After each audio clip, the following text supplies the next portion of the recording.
किताब मुकद्दस में से तवारीख की दूसरी किताब के 22वें बाब की तिलावत। और यरूशलेम के बाशिंदों ने उसके सबसे छोटे बेटे अखजिया को उसकी जगह बादशाह बनाया, क्योंकि लोगों के उस जत्थे ने जो अरबों के साथ छावनी में आया था सब बड़े बेटों को कत्ल कर दिया था। सो शाह यहूदा यहूराम का बेटा अखजिया बादशाह हुआ। अखजिया 42 वर्ष का था जब वो सल्तनत करने लगा, और उसने यरूशलेम में 1 वर्ष सल्तनत की।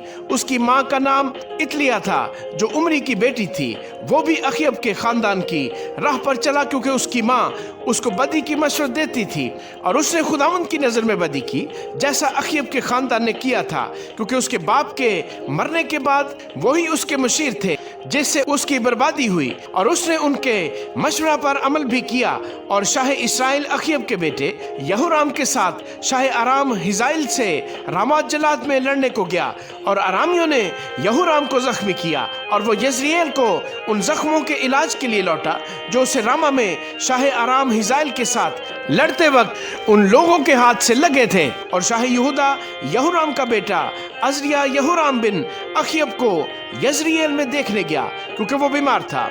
और अखजिया की हलाकत खुदा की तरफ से यूं हुई कि वो यहूराम के पास गया, क्योंकि जब वो पहुंचा तो यहूराम के साथ याहू बिन निमसी से लड़ने को गया, जिसे खुदावन ने अखयब के खानदान को काट डालने के लिए मसा किया था।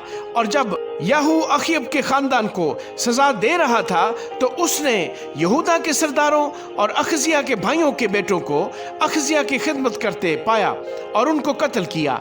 और उसने अखजिया को ढूंढा, वो सामरिया में छिपा था। सो वो उसे पकड़कर याहू के पास लाए और उसे कत्ल किया, और उन्होंने उसे दफन किया, क्योंकि वो कहने लगे कि वो यहोशफत का बेटा है, जो अपने सारे दिल से खुदावंद का तालब रहा। और अखजिया के घराने में सल्तनत संभालने की ताकत किसी में ना रही। जब अखजिया की माँ इतलिया ने देखा कि उसका बेटा मर गया, तो उसने उठकर यहूदा के घराने की सारी शाही नस्ल को नाबूद कर दिया। लेकिन बादशाह की बेटी यहोशबात अखजिया के बेटे युआस को बादशाह के बेटों के बीच से जो कत्ल किए गए चुरा ले गई, और उससे और उसकी दाया को बिस्तरों की कोठरी में रखा। सो यहूराम बादशाह की बेटी यहूयदा काहिन की बीवी यहोशबात ने, चूंकि वो अखजिया की बहन थी, उसे इतलिया से ऐसा छुपाया कि वो उसे कत्ल करने न पाई। और वो उनके पास खुदा की हैकल में 6 वर्ष तक छुपा रहा, और इतलिया मुल्क पर हुकूमत करती रही। आमीन।